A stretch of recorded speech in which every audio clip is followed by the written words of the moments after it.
Welcome to Lunch Hour Legal Marketing, teaching you how to promote, market, and make fat stacks for your legal practice. Here on Legal Talk Network.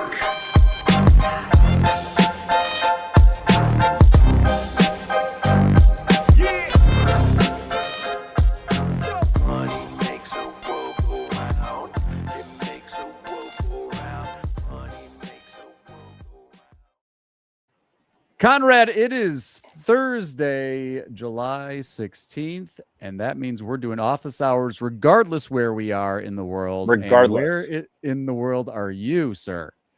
I am in sweltering hot, for me, Myrtle Beach, California, sitting up on the second story deck, trying to get some breeze up here. Pardon me, sir. You're in Myrtle Beach, California, or Myrtle Beach, South Carolina? Did I say California?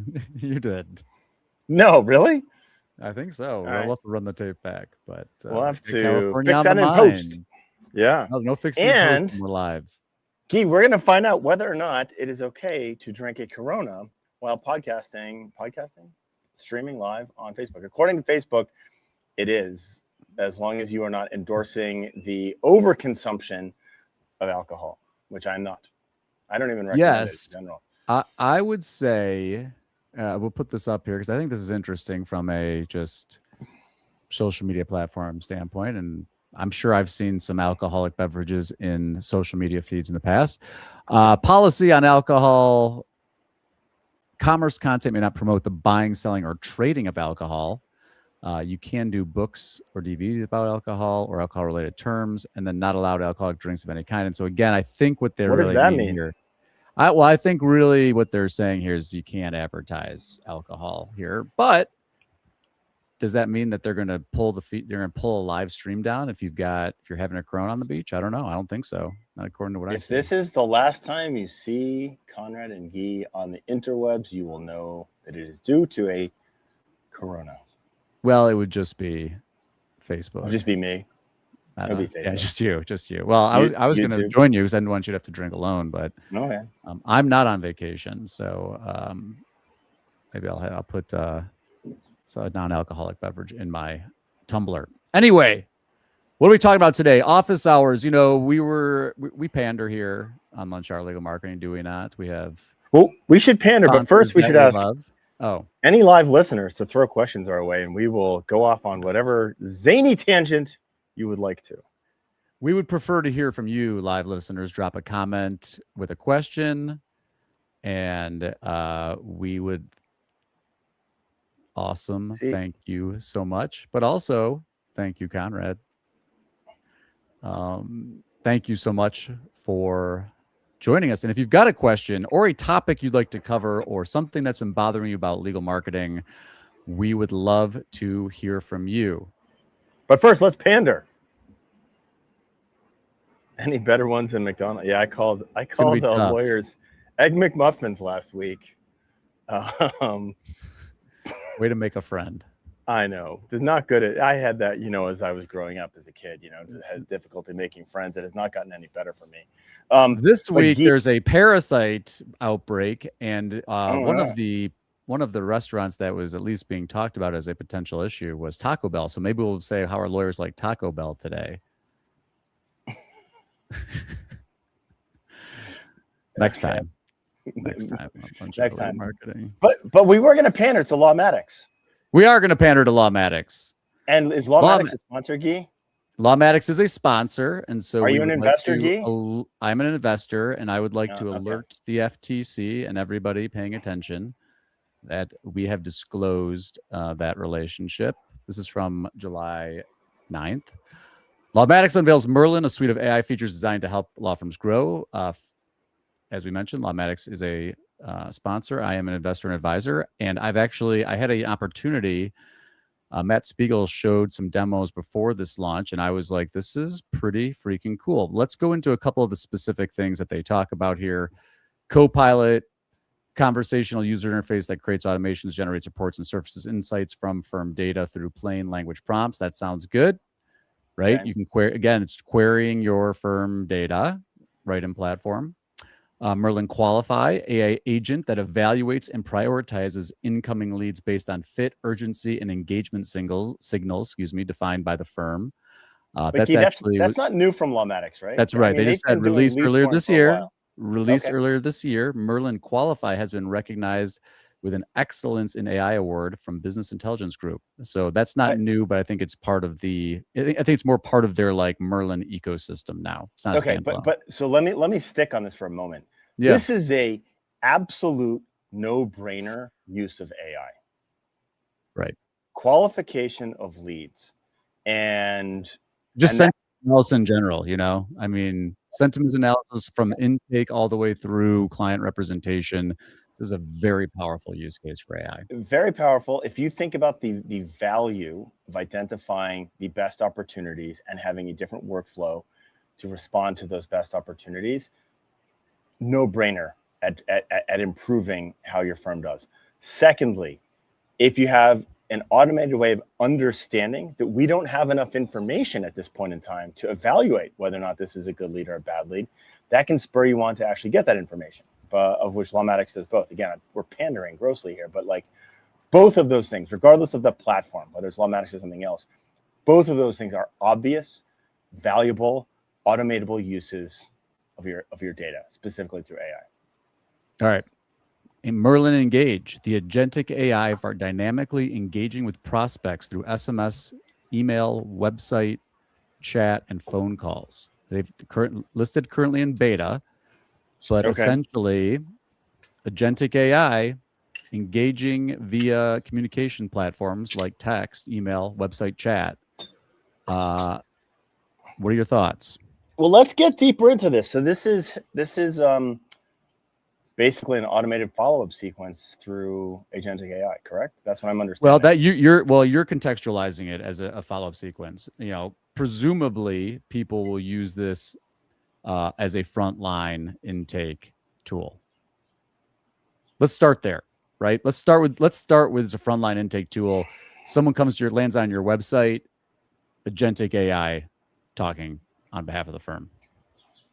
So, I lean on another one of our sponsors, Ted Betancourt, and I would tend to. This to me, Guy, is one of those things where I would like to watch others bleed before I bleed myself. Totally. And here's why. You've done all of this work. This is where the biggest mistakes happen. You ask people generically in the marketing world, what would they fix in their digital marketing? And to the T, anyone who knows what the fuck they're talking about says, I would fix intake. And so this is putting AI on the 1 yard line to put the ball in the end zone at the end of the game. And you better have nailed it to make this work. I would not want to, and by the way, pandering to Matt Spiegel and Lawmatics all along, this is one of those places where I want to see other people bleed before I jump all the way in here. And I'll go back to Ted Betancourt, who uses human-based chat, not AI chat, not, we're going to save some money here on our chatbot. We're going to have the most expensive chatbot, but it's going to be really, really effective, which in fact makes it the least expensive chatbot out there. And I think that's the way I would look at this at the very end of the system. Is this foolproof? I don't know. Are there ways to improve this? I don't know. But there is. I would again. We talk about the difference internally between cutting edge and bleeding edge. Great to be on the cutting edge. This is not a place where I want to be on the bleeding edge. Yeah, I think for me, I largely agree. I think there were a couple things that you said that I would say that you questioned, is it foolproof? It's absolutely not foolproof. Neither are human beings, though. And so, the thing that I always approach this through the trade-offs lens, right? So like, and you and I were actually, even though they're not a sponsor, we were on the Answering Legal podcast talking to our friends over there. And, they put it to us, what is the ideal intake setup? And my answer was a lawyer trained in right. intake with a high level of empathy, who can answer, who can scale, maybe multiple, but if you're doing scale, they can answer the phone 24 hours a day, 7 days a week. And of course, everyone rolls their eyes and laughs. That's not realistic, but that's the best experience from a consumer standpoint. The other end of the spectrum, we laughed about this one too, is historically we've laughed that it was voicemail, but it could be a human intake person who answers the phone, law firm, having a bad day. So, I mean, it's a negative. It's not even a neutral negative experience. It's a liability. And so then you got all the mess in between. And so I'm always encouraging folks. I'm like, look, it depends. People hate that, but it does depend on which trade-offs you're willing to accept. I think if you're in personal injury and you're doing front lines, you have a very short time. If you're gonna put on the front line any kind of technology thing, you need to be able to filter certain intakes to escalate them to human beings, to lawyers, as a priority, or you're going to lose out. Now, some people will say, I'm just going to accept that. I'm going to accept that I'm going to lose out on some of those clients, and that I'm okay with that because of the efficiencies gained by the technology mostly solution. But there's consequences. This is where I would take exception. Okay. You talked about the trade-offs. The trade-off should never be cost effectiveness. It should never be experience, right? The trade-off should never be bad experience for the on the 1 yard line. On the client. 1 yard line, Mm-hmm. we are not looking for a 10% cost savings. Right. For what that should never be the rationalization. You should never compromise for a 10% cost savings.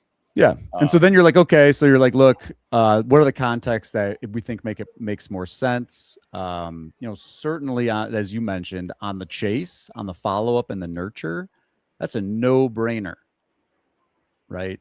You've already established the rapport. You've already started to build a relationship. You can set expectations because you've already had that rapport. You can set expectations like, hey, part of our system is going to be this, chat bot. If you ever are having a bad experience, we want to hear from you. You can still feel free to reach out to a human being, but set those expectations, be transparent about it. And again, I think you find that it's continually getting better in more contexts every day. I had an interesting conversation the other day with someone. I actually think it's on an earlier pod. Go back 3 or 4 pods from today, about kind of this lead scoring concept, really big cases, and the importance of not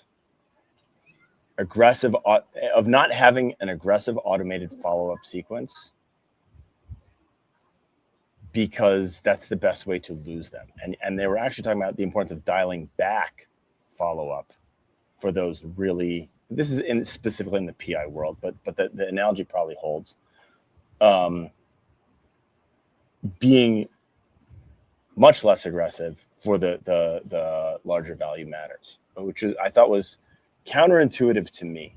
I think this is Kerry Kobe White who said this.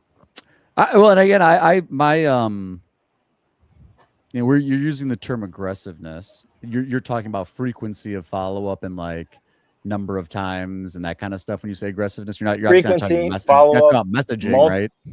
Multi-channel, right? Like, yeah. We're going to call you, we're going to text you, we're going to email you, we're going to advertise the crap out of, like, yeah. It was an interesting conversation. Go ahead. Well, this goes back to the root of the issue, and is mentioned in the comments too. On the big cases, you got to get human on the phone quickly. Like, I agree. The issue is, when do you figure out it's this big case, or when do you figure out it's this type of case that needs a different workflow? And that's the trick, right? Well, watch me pander to Lawmatics again. This is the value of lead scoring. Again, I think this is one of the most obvious underutilized cases for AI. But again, so let's talk about your example. In the example you're talking about, are you presuming that a human being was the first touch point, or Lawmatics is the first touch point? I'm not presuming anything. That matters though. That matters. It matters because but in in a perfect world, whether it's a human or it's a form fill or it's a chat bot, Lawmatics can look at that input data and say, this is a really great opportunity for us, or it's a garbage opportunity, or we don't know, right? Regardless of what that first contact is, right? Well, As that I information think comes that's the in. challenge, though. The challenge is because if you're interfacing with technology on the front end, there's a certain number of those clients that you might lose just for the fact that they were engaged with by a bot. Oh, regardless okay. of whether Lawmatics figures it out or not. This know, is you can Ted follow. Betancourt's argument. It's part of it. I mean, again, I'm just recognizing that there's trade-offs. I think the technology is amazing. I've seen it, and we talked to the Haskins brothers too. I know that you're familiar with their Speed AI product. Yep. You see, I mean, the reason Speed AI exists is because of this issue, right? Yep. It's because it's misunderstood intake data, so let's dropped intake balls.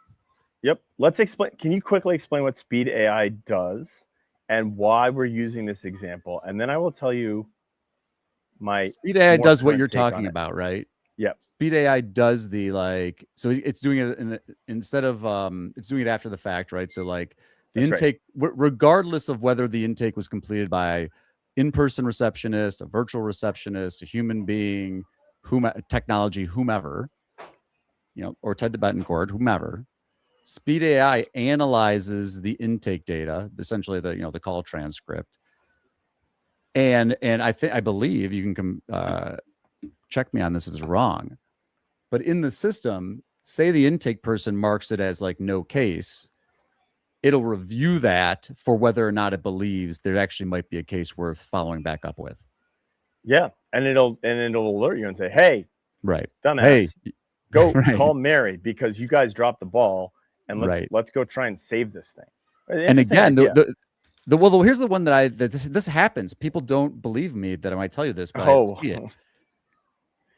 People, regardless of whether it's an in-house receptionist, a virtual receptionist, or technology, you'll see someone will contact the firm, qualified case, and the intake person says there's no case. We don't do that. We don't service that kind of case. That's not our type of client. And if the law firm owner saw that, they pulled they're like, this is terrible. Terrible. By the way, you guys think this doesn't happen a lot, right? They don't think it happens. I'm glad that you were sharing this because this happens all the time. All the time. All the time. And I don't mean to besmirch the third-party vendors, but it is worse. And I cannot prove this from a data perspective. I can only tell you anecdotally. It is worse when you have a third-party answering service. It varies. Okay? It varies by service, and it even varies within the service based on the reps that you get. And obviously, you're comparing that against what you're paying for an internal person. On average, like maybe you're right, but I'll tell you, there's a lot of bad in-house intake going on. 100%. But like this happens a lot, and I will tell you, yes, automate the process of trying to figure this out. So with Speed AI specifically, there are a bunch of other services at this point in time that are doing this, right? So there's a lot of sentiment analysis that happens. There's a lot of stuff going on with the analysis of intake calls to try and do this as well. So Speed AI was on it quickly. They made something that they made vaporware to start out with, and then they actually backed it up with something that was interesting. And now I think a lot of other software has caught up to that. However, the concept of being able to understand that we're missing the boat on some of our intakes, like and I still believe this. The job of the COO or the director of intake, or there has to be someone whose job it is, and ideally using technology to make this better, but someone whose job it is to manage the personal intake people to minimize these drops. That has to be a part of your business. Yeah. Don't take our word for it. Take it from real law firm owner.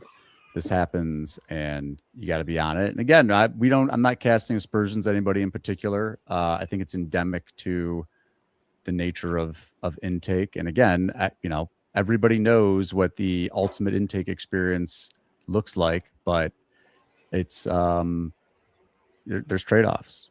I put up there, I wanted to, because this kind of dovetails into another thing that I think is part of this conversation that's worth talking about, and pandering to some more of our sponsors. Pandering. CallRail had this great case study. It's actually a Lawmatics law broker CallRail joint case study, which I love that they're partnered up to show this. But they're talking about intake funnel leaks, missed calls, form abandonment, unqualified leads, no follow-up, poor conversion, no closed loop ROI. And then they talk about how these different platforms impact each of those. And then they actually have a case study from an actual California family law firm and the impact on, real numbers here, right? Qualifying before intake, attribution, converting, and retention. So I'd say encourage folks to check that out. We know that, we talked a lot about the Lawmatics side of the house. CallRail has a lot of this technology available as well. And so a lot of this qualification and, assisted, generative AI, conversational agents handling intake, they've got a solution for that too. And again, for us, like one of the ways we do this, and someone actually, I think, I think it was Lindy. I apologize if it wasn't Lindy, but someone was mentioning that we should do a CallRail deep dive at some point. So we should do that. And 100%. And we'll also pander. People should get to Lunch Our Legal Marketing Summit, because CallRail will be doing a deep dive. A CallRail deep dive. Yes. I just talked to the CallRail peeps. We've got a great set of deep dives. Like, most of you are using CallRail 20% of what CallRail can do. And yeah. so maybe that's one that we'll choose to actually publish on the main LHLM feed for folks that can't be there, but get to the summit. Or we could just have them join us here. Yeah. All right. Anyway, so we're not I think pandering too much. A lot of pandering, but I think so. So again, technology plays a role. There's trade-offs, there's context, all this kind of stuff, and there's lots of different options, as we've talked about. One of the other things that you brought up, though, is because one of the reporting things, the AI can actually generate. Merlin and Lawmatics generates reports. I know a lot of firms that are trying to get their firm data out of platform to be able to build their own reporting and data infrastructure. You know any firms doing that, Conrad? 100%. But I think the biggest seismic shift in the digital marketing industry that no one is talking about is the movement towards this self-created, and it's not just reporting, Guy. Build your own data infrastructure is what it is. And Agentic AI infrastructure and agents to actually do the work on your behalf. Some of the work. And so there is a quiet movement which has been fueled by what I will call overpriced, overhyped functionality from big software SaaS providers. And there are people who are like, hey, I'm done with your miserable customer service. I'm done with your miserable experience. I can do this myself. I can do this with AI. I can stitch this stuff together. And I think we are, and it's not most firms. It's not even many firms. It's a handful, but this is going to be coming where people are building their own. And it puts the agencies, I mean, for my agency, this has been an interesting evolution. And it's something we're dealing with right now. The reporting functionality is super, super fascinating. And people live in a spectrum of, I have designed and built this system and I'm going to maintain it myself. And I believe everything that it tells me, which I think is problematic. Like, hey, Claude, what should I do? Right. So I think you can turn your brain off. Do you still have the browser open where you asked AI about what lawyers should know about digital marketing? No, I don't. No. The AI question I have Very is, can you deep. drink alcohol on Facebook? No, On a but to the Facebook point, live stream. again, people anthropomorphize, and there are different levels of it's more, again, people will say, well, just you're not good at prompting, and there's no question that there are power users that are creating, deterministic harnesses around the AIs, and they're creating agents, and they've got agents to check the agents and all this kind of stuff. Like, that's happening. It's a real thing. My question is one, what percentage of the legal services consumer market does that look like, right? Because you anecdotally, off the top of your head, this is not scientific. How many firms that are either actively building themselves or are waiting for their software subscription to expire to start building themselves? Couple? I would say in what I will call our traditional target. Mm-hmm. Okay. Aggressive advertiser looking to be or PI, maintain top 3 in a market. Mm-hmm. It's not just PI, but it's heavily PI centric. Okay. I would say half of those people, Okay. and again, this is like the Conrad sample size, so like my clients don't represent the market. I would say half of them are somewhere between, I am going to replace this whole fucking thing myself because I'm tired of the fees and the shitty service that I'm getting from some of my vendors. Or that's big. Somewhere along that spectrum. I'll tell you that we've said this before, dude. People are like, oh, AI is gonna like screw your agency model. I would much rather run an agency than run a SaaS platform right now with a bad reputation among my clients. Well, and you don't have hundreds of millions of venture capital right expectations, but that's another story. But no, it's not another story, because like this is going to be very fascinating. You have hundreds of millions of dollars invested in a SaaS company. You are looking for $1 billion exit, $1 billion+ exit. I've seen this movie play out before. Mm-hmm. And the only way to make that happen is to scale revenue and scale product. And you know what's happening? The people are saying, you're not going to scale on my revenue because I can do this myself. Right? Very, very, like that is not no question. No question. The question is like, what? So you threw out 50% of the market. 50% of the, again, anecdotes, small data sample, people that I know, people that I talk to all the time. It's a lot. And I will also agree, in my experience in the circles that I'm in, and perhaps we're in the very tech forward circles, so it's skewing much higher. Fair. But here's my thing is that everybody's going to, we're doing the same thing in our agencies. And I really like the way you framed it, but I think, every company that has any kind of context in which AI could help improve is asking themselves this question. It goes like this: can AI do this thing, this work, this job, whatever it is?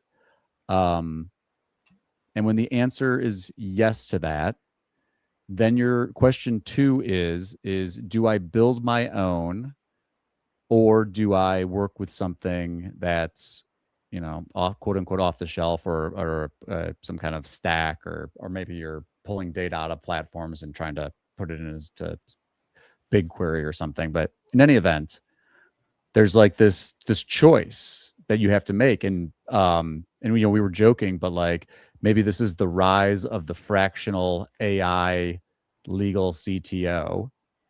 But somebody has, because again, I think a lot of the lawyers that I know that are forward on this, they're viewing this as, to your point, they're like, look, there's a learning curve here, but they learned it themselves, are building their own stuff themselves, versus hiring, an experienced AI architect to, be there. Because again, I think people have this idea that it's just like, you just type stuff into Claude and then like everything's working, and it's like, not exactly. But here's, I think the key phrase that you just put in there is, they hire an experienced AI architect. Who the hell is that? Right. And let me be blunt. The experienced AI architect is just someone who's failed on his own, her own.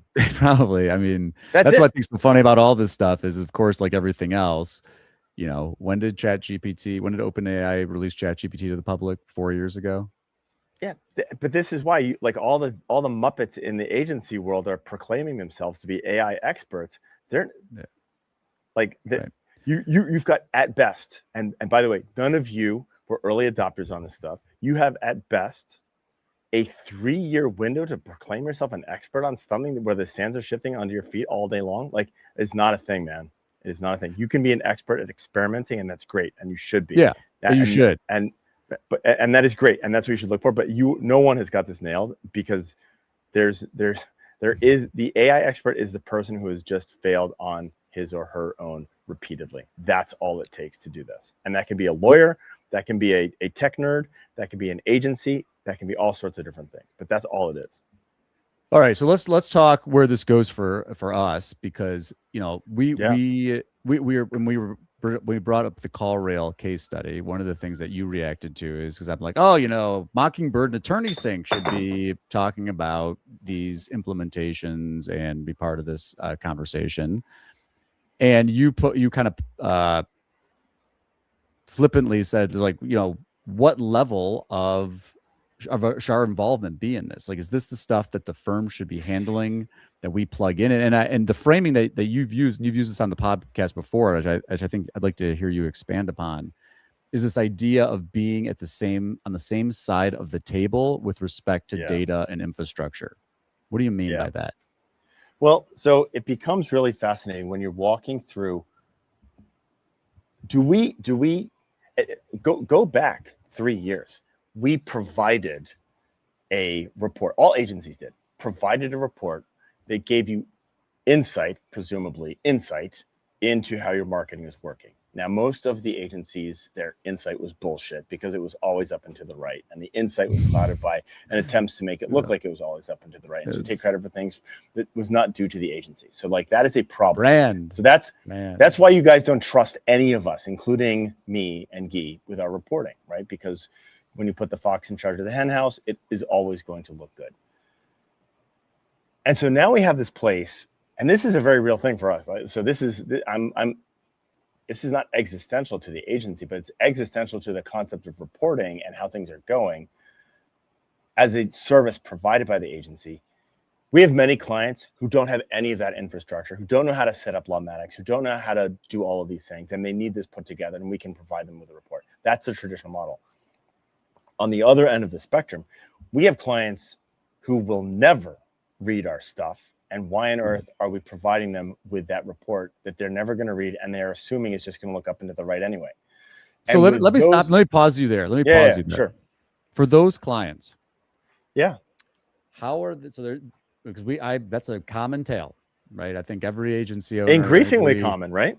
Every account director would be like, yep, same, feel it. How do you think those firms are measuring the value that you're delivering for them? Because they're not looking at your reports. So they have their own report. No. They have so those firms, whether or not it's accurate, and we're going to come back to whether or not it's accurate. Yep, that's going to be the next whether or not it's accurate, have built their own mousetrap. And in the same way that everything you build on your own, you believe is actually pretty damn good, even if it's not, they're relying on that data. And so there's two elements to this. The right agency will sit on the same side of the desk as you. They will read your reporting infrastructure and work from that conversation. Because now you're not talking about two watches. Now you're not saying, here's our reports look up and to the right and your reports look like shit. We can argue whose report is more accurate. That is a conversation I never want us to have. I never, ever want us to have. Great. So I'm with you. Okay. So you're looking at you're using their data, and you're like, hey, your whole thing here, it's not telling you the right picture. It's not telling you exactly accurate information. Where do you go from there? So you're looking at a bad mousetrap. Looking at a bad mousetrap. Okay. I will say this. If you have a really good agency and you are a really good firm, you are both sitting on the same side of the desk and having that conversation like, hey, you know what? You're missing this, or this part is wrong, or all of our other clients look at it this way. But we've been relying on this system for years. Right. And that is epically problematic. And then again, and for us, go ahead. this is my experience, because the there, get your Conrad is right. I think Conrad's right too. Hold on, we're going to. Oh, I was going to screenshot that. Damn it. Go ahead. Yeah. Here, oh, there we go. Perfect. Woohoo! All right, it's going up on the Facebooks. Yes. I think because of the friction. So in the past, you had a lot less people cobbled stuff. People have always cobbled stuff together, right? Yeah. They've always tried. Or they're just using a platform, and frankly, the platform just all that did was last click, last touch attribution. Like that was the only thing that it did. Just what it was. And so anyway, because of AI and the barrier to like build in your own is going to zero, in my opinion. I think it already is. We already talked about people that can literally, they're just learning how to build their own. The problem is like what's being built is actually worse than what was available off the shelves before in many cases. And people are relying on, like, I can't tell you how many times I've walked into a marketing meeting where someone's like, hey, this is what Claude said about last month. And I'm like, this is not even close. It's not even using the actual object records from your own CRM. Okay. So there's two parts of this. And this is a fleeting moment of where we are right here. The reporting infrastructure and mindset to date has remained a direct response concept. One marketing channel created one client. And everyone knows it's wrong, but no one's tried to unfuck that. This is what, like, I push the Touchpoints AI agent, where we're looking at multiple touch points having had an impact on why this person hired you. That is something that agencies should be bringing to their clients. They're bringing their marketing, regardless of that interface that they actually have, they're bringing that to a better level. That 100% is part of this. The other part of it is you really need to be able to work with an agency who you believe is not trying to prove up and to the right, but got to be on the same side of the table. You got to be on the same side of the table. And that's hard, man. And honestly, some of you guys, you will never trust your agency to be on the same side of the table as you are. You will never. And that's the main issue, right? And this is what I'm always talking about. It's a matter of trust. But so some of you are so untrusting of agencies and other people in general that you like I'm just trying to extend this. That you have if you have a tracker on your spouse's car, you are not trusting your agency to be on the same side of the table as you are. Okay, so you have trust issues. And by the way, this is a long-term problem for your growth. It just is. There's one to screenshot for you.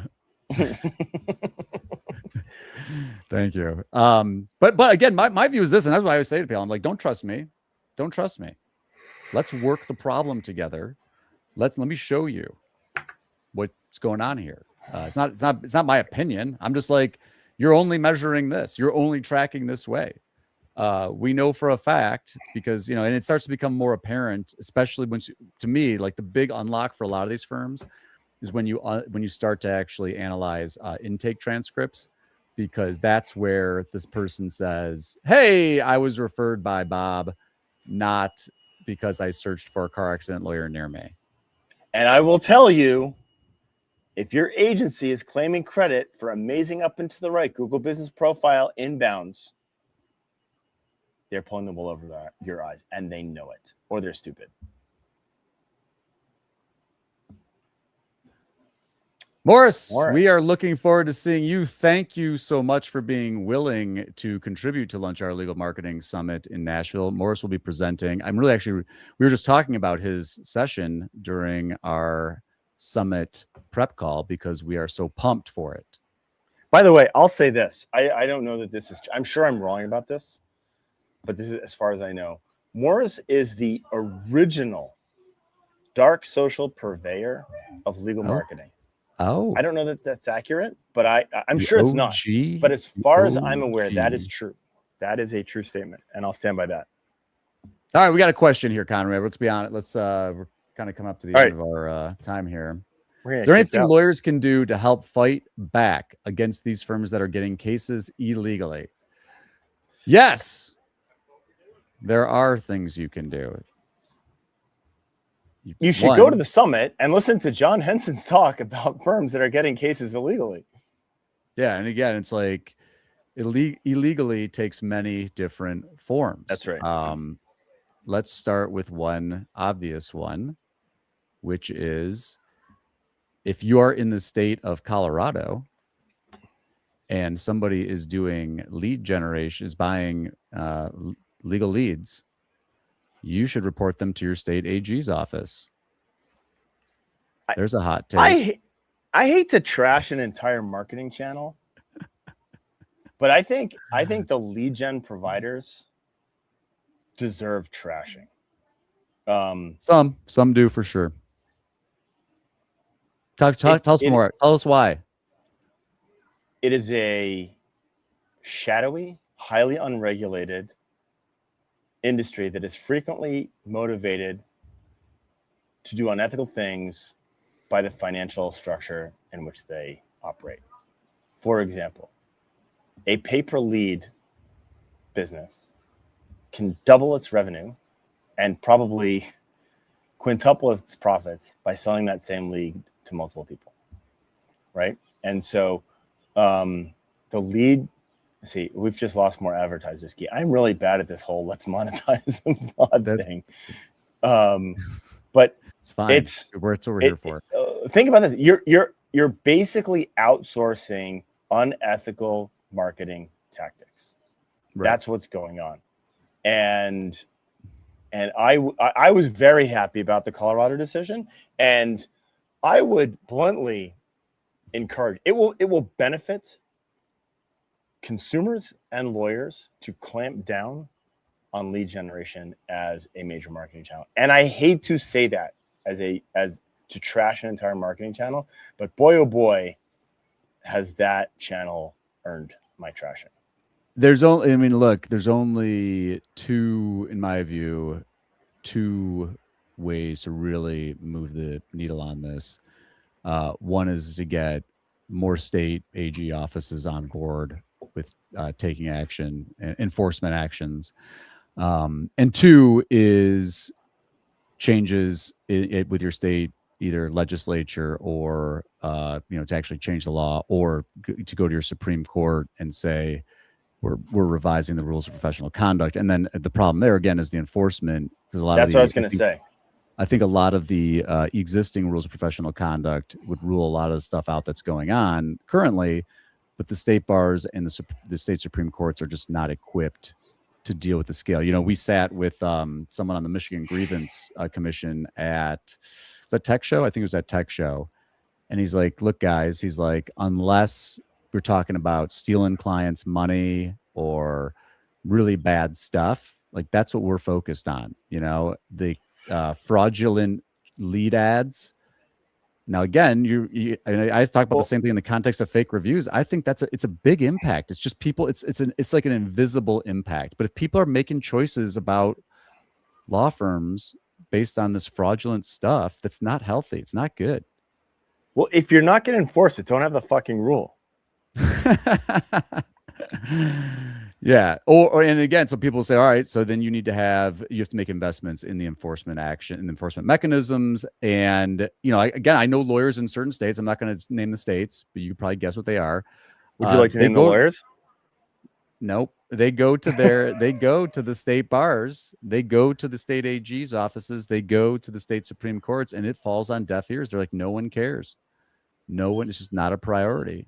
So it's an uphill battle, but I'm my very naive viewpoint of all of this is like the best you can do in your community is to educate folks and build relationships and build trust so that people are less inclined to do that. Now, is that going to eliminate it? No, but I that's kind of the marketplace solution, is to actually try to educate as many people as you possibly can in your community about what's going on and why it's a problem, and make it part of your ad campaigns. That's the other thing too, is like you want something to advertise, like talk about that, put ad dollars behind that.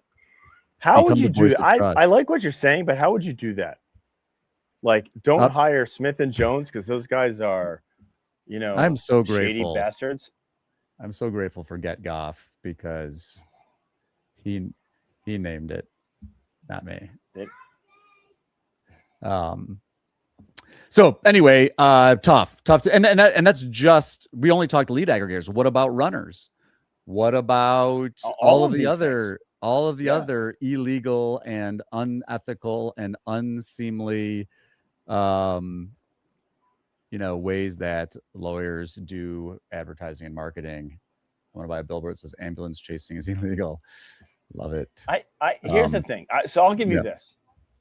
If this stuff pisses you off and you don't report it to your bar, right? No one does. You're part of the problem. Agreed. And that's another issue, is that because this is a self-regulated, and I'm a lawyer, so I'm part of the problem too. But it's a self-regulated profession. And I've talked to lawyers too that are like, we have a referral relationship. I don't want to sacrifice the referral relationship with this firm that's doing this, because we all share leads. We're all on these platforms sharing leads together, and I'd love to hear, and I'd love to hear from one of these referral platform owners about how they police this on platform. Right? Do they not allow people that are buying leads to post those on their platform? We should, that'd be a great episode for us, I think. Talk about that. Maybe that would be some friends of the pod stuff. Hold on. You already know the answer to that question.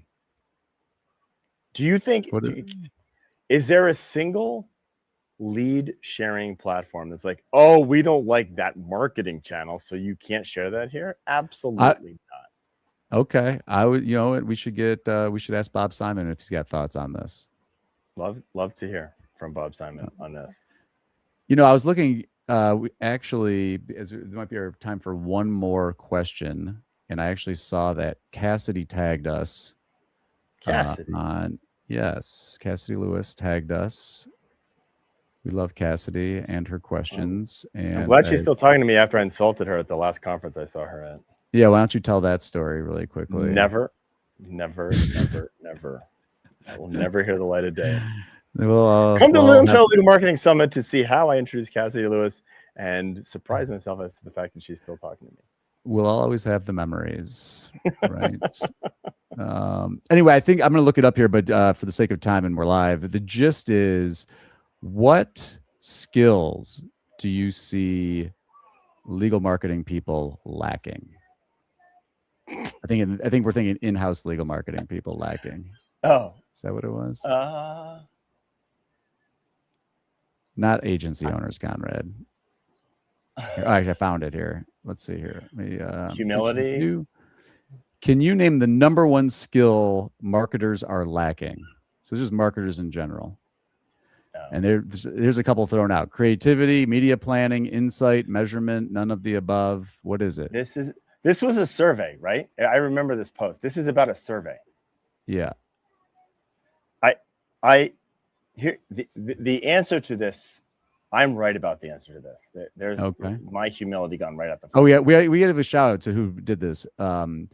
Uncensored CMO survey in partnership with TikTok for Business. John Evans is putting this on, so go check it out. Okay. Uncensored CMO. So here, bar none, hands down, without question, and I'm right about this. I also have no humility. Is the right answer to this question. It is the inability to see all of the chess pieces. Yeah. And by that, I mean to understand all the tactical marketing elements, understand how they work together, and understand how your firm exists within a competitive environment. That is grossly undone.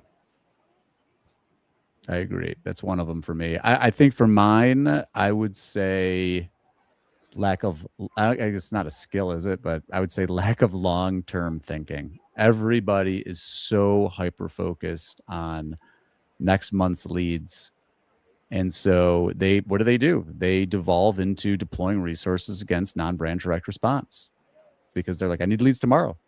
And I'm like, that's great. But now you are completely beholden to the cost per acquisition increases. You have no off ramp. And so you're like, all right, I'm going to pay more for cases. It's going to cut into margin. I've got to push down costs of service delivery. I got AI for that. And you're going to be you're in the race now. And I'm just like, and this is why, by the way, we go to a place at the table and you've got a lot of smart people thinking about putting a lot of money into law firms and these MSOs and private equity and yada, yada, yada. And you know what they're doing? They're buying big brands because big branding has a tremendous amount of value. That was a surprise to me, to be honest. That was a surprise. Tell me more about that. Well, I think, this was at the seat of the table. This was Chad Dudley talking about the firms that they're looking to acquire. And they've done this a couple times now, bought well-known brands. And they talked about the value of that brand. They also talk about the importance of maintaining that brand within a specific market, which makes it difficult, from my perspective, to achieve kind of economies of scale from a marketing perspective and brand awareness perspective. There's a reason that Morgan & Morgan doesn't have different brands in each state that it's in. Sure, it does. It's got Morgan & Morgan with the Michigan symbol on it. No. Hold on. But it is always Morgan. Yeah, okay. It's always Morgan & Morgan, and they're always pretending to be local. Size matters. Yes. But that was that model. And it also presumes this I think was these guys are this is a grand slam opportunity. This is not a get runs on the board opportunity. Because they're willing to pay a premium for the existing brands. The concept that you can roll those together and make an even more successful brand.